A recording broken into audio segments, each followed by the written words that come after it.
The bell echoed through the hallway, sharp and final, and the room slowly emptied. Chairs scraped the floor. Voices faded. Laura Mitchell stood at the front of the classroom, collecting her papers with calm hands. She always liked the quiet after class. It felt honest. No noise, no pretending. She taught evening literature at a community college outside Portland. Most of her students were adults, people with jobs, families, tired eyes, and second chances. Laura understood them. She had once believed her own life would be full of color and movement. Now it felt neat, careful, and quiet. She glanced at the clock, 8:45. Then she felt it, the sense that she was not alone. Daniel Carter was still sitting near the middle row, his notebook open, pen resting between his fingers. He looked up when she noticed him, not startled, not nervous, just present. "Professor Mitchell," he said, standing. "Can I ask about the essay?" "Course," she replied, professional and steady. He walked closer, stopping at a respectful distance.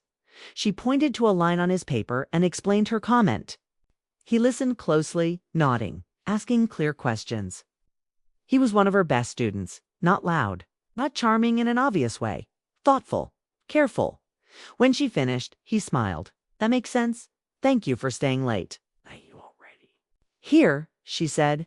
He hesitated, then added, "I usually stay after class. It's easier to think when it's quiet." She nodded, not trusting herself to say more. When he finally left, Laura felt the room grow too large. She turned off the lights and locked the door, telling herself it was nothing. Teachers noticed students, that was normal. At home, the house greeted her with silence. Mark's suitcase was gone again. Another business trip. Another empty week. She warmed leftover soup and ate standing at the counter. The television played. Softly, but she wasn't listening. Her thoughts drifted back to the classroom, to Daniel's calm voice, to the way he waited. She shook her head and went to bed. Sleep came late. The next class night, Daniel stayed again. This time, he asked about a novel they were reading. They talked about characters who made wrong choices for the right reasons, about loneliness, about how time changes people. Laura kept her tone neutral, but something inside her shifted. She felt awake in a way she hadn't in years. "Why did you choose this class?" she asked, trying to keep things light. He shrugged. "I needed something that felt real, not just work, not just routine." She understood that too well. Over the next few weeks, a pattern formed. Daniel stayed after class. Not every time. Just enough to feel intentional. Sometimes he asked questions. Sometimes he didn't. Sometimes they talked about books. Sometimes about nothing important at all. Laura told herself she was in control. But control became harder when she started noticing small things. The way Daniel listened without interrupting, the way he remembered details from her lectures, the way his presence made the room feel less empty. She never asked about his personal life. She never shared details about hers. Still, something grew in the space between them. One evening, the building was nearly empty when Daniel spoke again. "I think this class isn't really about literature," he said, his voice low but calm. Laura looked up from her desk. "What do you mean?" "I think it's about people who feel unfinished," he said. "Like they missed something and they're trying to understand why." The words caught her off guard. She had no prepared answer, no safe response. For a moment, she forgot she was his teacher. Then she cleared her throat. "That's an interesting interpretation." He smiled, not pushing further. That night, Laura drove home with her hands tight on the steering wheel. The streetlights blurred past her windshield. She felt something close to fear. She was thinking about a student too much. She told herself it would pass. At dinner the next evening, Mark called from a hotel room in Chicago. He talked about meetings, delays, weather. Laura responded with soft sounds, filling space without meaning. After the call, she sat alone and wondered when her life had become so quiet. Back in the classroom, Daniel waited again. This time, she tried to end the conversation quickly. packed her bag early. She reminded herself of rules, of lines. "Good night, Daniel," she said firmly. "Good night," he replied, but there was something in his eyes she couldn't ignore. Not desire, not yet, just understanding. As weeks passed, the tension grew quietly, like a song playing too low to name. Laura felt it when Daniel entered the room. She felt it when he spoke. She felt it when he stayed behind. She never touched. Him never said anything wrong, but she thought about him. She imagined what her life might have been if she had made different choices, if she had taken risks instead of settling for safe. One night, as rain tapped against the windows, Daniel stayed late again. The janitor passed the doorway, keys jingling, not even looking in. "Do you ever feel like time moves faster when you're not paying attention?" Daniel asked all the time, Laura said. He nodded. "I don't want to waste what I have left." The words settled between them. She wanted to tell him to leave, to go home, to stop waiting after class.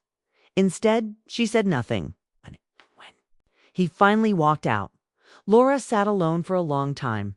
Her heart beat harder than it should have. She realized something she hadn't expected. She was starting to count the days until class. And Daniel was waiting again.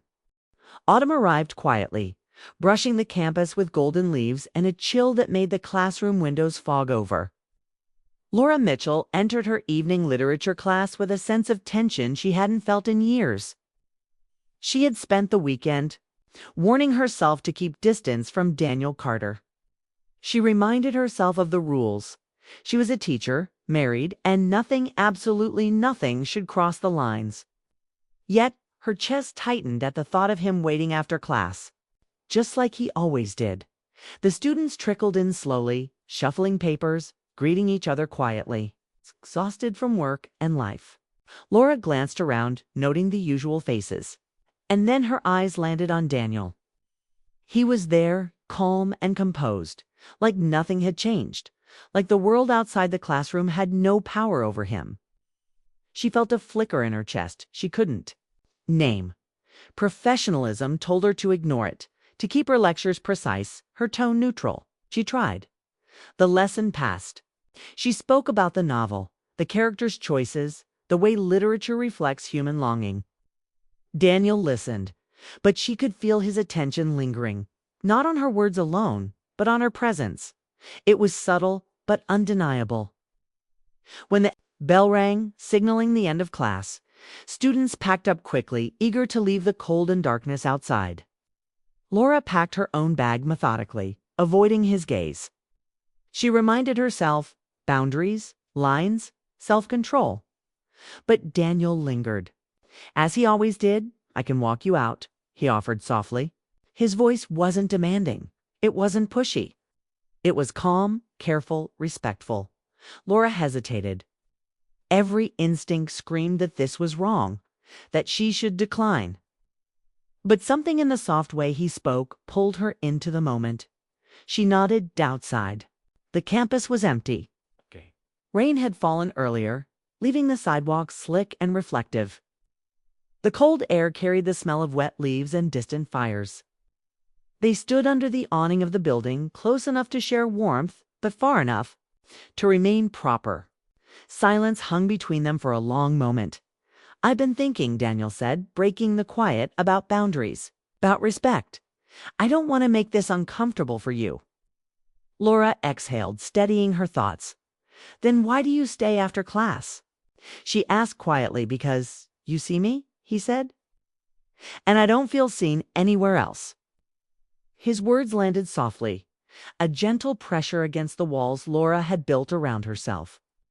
She felt her heart respond in a way that scared her, yet fascinated her. She didn't answer immediately. She only stood listening to the rain patter and to the quietness of the campus at night. She began, then stopped. She was careful, cautious, aware of every line she couldn't cross. "Some lines exist for a reason," she finally said. "I know," he replied. "I'm not asking you to cross them. I only wanted to say, I appreciate your presence. That's all." They stood there, silent, sharing something that had no name. The moment ended naturally. Daniel nodded, a quiet, respectful acknowledgement, and then walked away. Laura watched him disappear into the dark, the wet, leaves crunching softly under his steps. She returned to her car with her hands tight on the wheel. Heart unsettled, mind racing. For days, Laura told herself she would focus on her work, her routines, her family. She avoided looking at Daniel in class more than necessary. She graded papers, prepared lectures, and forced herself into the safety of the familiar. Yet, when she closed her eyes at night, she thought of him. She thought of his calm presence, his attentiveness, the quiet way he had waited for her, unassuming, patient. Respectful weeks passed. Daniel did not stay after class. The classroom felt empty without him. She realized how much of herself had quietly shifted during those evenings, how her heart had come alive in ways she hadn't expected. She recognized the truth. This wasn't about desire alone. It was about being seen, being understood, feeling alive in a life that had become quiet, careful, almost invisible. The final night of the semester arrived. The campus was quieter than usual, as if holding its breath. Students packed up, saying goodbyes, hurrying into the night. Laura felt a tension she hadn't anticipated. She tried to focus on her paperwork, pretending the end of the semester was all there was. Daniel approached her desk slowly. "Thank you," he said. iStudy.com, but carrying weight. "For everything." Laura looked up, forced a smile, but it was tinged with sadness. "I wish you well, Daniel. I really do." He paused, as if weighing words, then whispered, "If our lives were different, I think we would have met another way." The words struck her. They carried no accusation, no regret, just an acknowledgement of a bond that could never fully exist. She felt a tear prick at her eyes, but blinked it away. There was no betrayal. There was no overt crossing of lines. It's only the quiet, undeniable connection of two people recognizing each other in a world that didn't allow them to be together. After he left, Laura remained at her desk, staring at the door, at the empty rows of chairs, at the silence that now seemed too loud. At home, Mark called to say his flight was delayed. Another night alone, another day of waiting. Laura listened, but the sound of his voice was hollow. She hung up, staring at the wall, feeling the weight of her own loneliness. She admitted it. To herself, finally, nothing had happened. No vows were broken. No laws were bent. No hands were held. No kisses shared. But something had shifted. A spark, subtle yet undeniable, had been lit in the quiet space between right and wrong. Laura realized the truth of her own heart. Sometimes, infidelity does not start with action.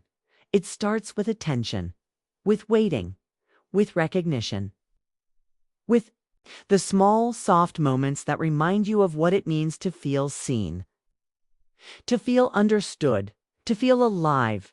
She would carry those nights with her. The echoes of quiet conversations, the presence of someone who waited without expectation, the gentle tension that was never crossed, and the bittersweet understanding that some connections are meant to be cherished, not acted upon in that quiet. Laura learned that life was more than rules and routines. Life was also moments, fleeting and fragile, that could awaken the heart, even in places where it had long been dormant. And she knew that no matter what happened next, she would never forget the man who had waited for her after class.